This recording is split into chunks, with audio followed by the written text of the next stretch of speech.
This may be the real reason that you feel stuck. Imagine this. It's Sunday night, you just cleaned up dinner, you're working on getting ready for the next day, maybe even picking out your clothes and thinking about the week ahead. And suddenly you feel this ick feeling inside, maybe in your chest, in your gut. It's coming up to another work week, another week of the same old thing, and just feeling like you're not making progress.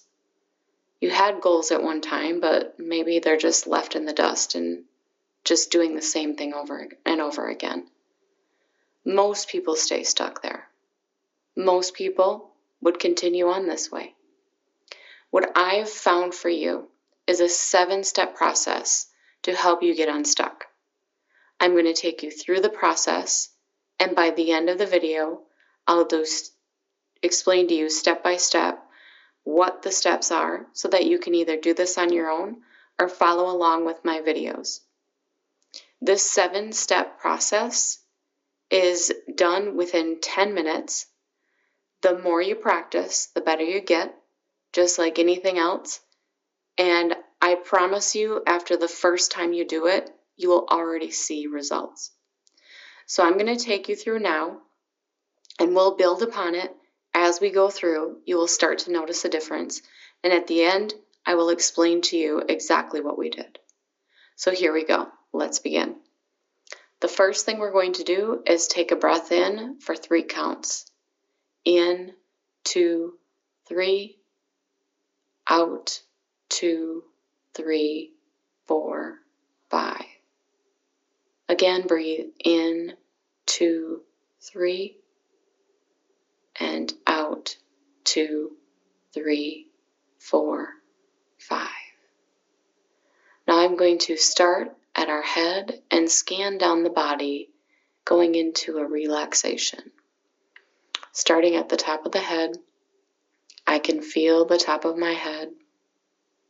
I notice that feeling moving down the back of my head, down my forehead, into my eyes, and all the tiny muscles of my eyes relaxing, down into my nose, into my mouth and jaw, moving down to my neck, into my shoulders, into my chest, moving down the body, into the stomach, down the back, down into the hips and legs, moving down past the knees, into the calf muscles and shins, down through the ankles, through my feet, and down through the toes.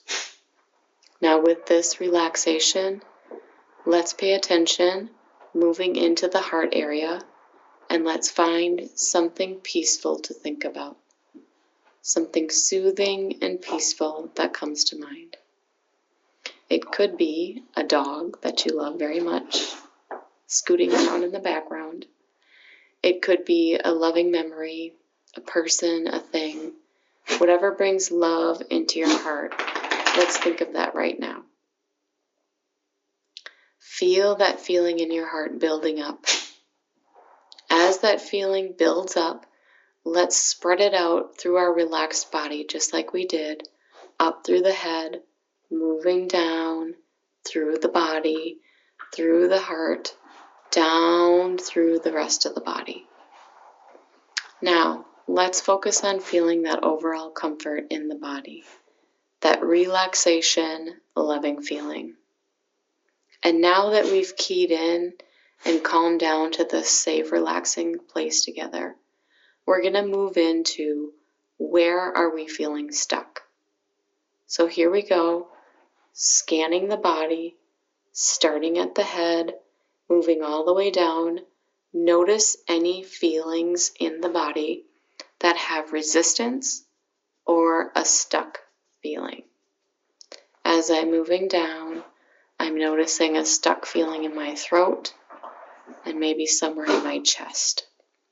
So keep scanning down, notice what you're feeling as you're moving down. The next step is we're going to take that feeling, wherever that stuck is, and pay attention to it. I'm going to move into the throat, but you can go to the body part where you feel it. And now I'm going to imagine pulling that stuck feeling out in front of me to take a look at it. Now, if you have your eyes closed, if you want to close your eyes, you can imagine at any point what that stuck feeling might look like to you. Maybe it has a feeling like a heaviness, a choking, wherever it is in your body. It could have a color, a certain poking sensation. Whatever you feel, notice that in the body coming out when we pull it out to glance at it. You might notice right away a little shift in the feeling from the body, and that's right. So now that it's out, we're going to talk to that stuck feeling. We're going to ask that feeling why it's here. So here I pull that stuck feeling out of my throat. Why is that pain point here? See if you get an answer. Something might pop into your thoughts, like the last argument you had.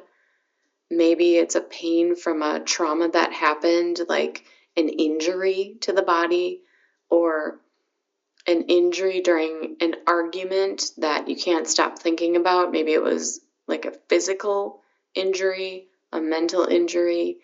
Whatever comes to mind is the correct answer. Now, we're going to take this and we're going to shift it into remembering the first time that this ever happened, that you had this feeling.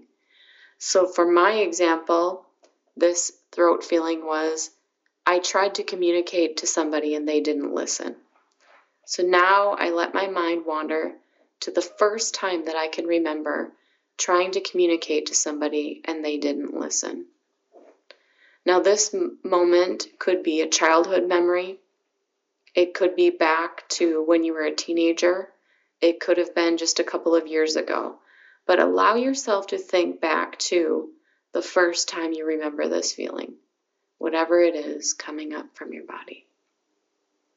Now, for my example, I remember being a small child and being afraid in my bed and crying because I was afraid, and nobody came to help me. So I'm going to take a look at that, and it feels better that I have it out of my body to glance at it. So now I can recognize, oh, I just had an argument the other day about trying to be heard. Nobody heard me. They didn't understand what I was saying, or I didn't feel heard. And how that relates to, as a child, I was crying and nobody was there for me. And it makes sense because it's out here. I can look at it. And now I allow myself to have a different perspective. And I notice that if I shift a little bit, maybe shifting your body, or shift and turn the way you look at that situation, that you see a different perspective. Now, I see that child seeing a different perspective. It's not that nobody wanted to help me at the time. It's that they didn't hear me, or they weren't actually there. Oh, so I wasn't abandoned, I wasn't alone. It's that they weren't able to. Now I look forward to the incident that I just remembered recently, and I realize the person I was talking to didn't fully understand what I was trying to say. So it wasn't that they were purposely being rude or abandoning me. It was just that I wasn't communicating fully, and whatever words or conversation we had, they weren't being communicated. Now I can take this situation and recognize that it wasn't my fault. It wasn't their fault. And I can take that heart feeling, that loving heart feeling that I had when we did the body scan, and I can wrap this situation in love. Wrapping it in love now, loving that memory, that child who was crying and afraid. That wasn't because I was being abandoned, because I wasn't good enough, because they didn't love me. It was because they didn't hear me. And now I'm hearing that child. I'm here to look at that child. And I'm connecting that to every circumstance that comes forward in my future. that now that child is safe, that now that situation is understood, that I can connect that to any communication in the future and not lose my mind and feel so abandoned and so alone if someone doesn't hear me, understand me, that I can take another look at it and realize that everybody has a different perspective. Wrap it in love, and when you're ready, take a deep breath in. Now you have a different perspective on the situation, and you're ready to give it back to your body to transmute and heal. I bring it back in. I feel the change already happening.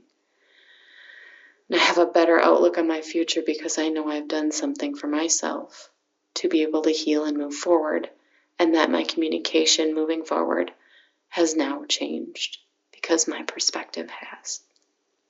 So let's walk through the actual steps of what just happened. Number 1, we did a breathing and body walkthrough to get in a relaxed, responsive state. Number 2, we brought up those loving feelings to feel safe in our environment to get ready to heal.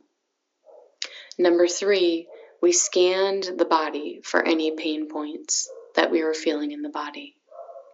Number 4, we allowed that pain point to come forward so that we could look at it and talk to it and understand it better. Number 5, once we felt ready to understand it and talk about it, we could move it to a situation that we remembered from the past, the first time this ever happened. And as we remember that, we can wrap it in love and understand it better so that we still continue to feel safe while we think about this situation. Number 6, now we're learning from this situation. We're learning that this is connected to everything in our lives now. And we're ready now for number 7, to transmute that learning lesson and to realize now that we've changed our perspective completely and we're ready to move forward and a whole new perspective in a different light and be able to change what has been keeping us stuck. So now I truly look forward to hearing about how your life has changed, and if you would like to repeat any of this, like practice, you get better as you do it. I gave you the steps. You can do them on your own, or I have videos to walk you through the steps. You can pick and choose which ones you like and which ones resonate with you. I look forward to doing this again with you. Thank you for being here. Leave me a message and let me know how this went for you.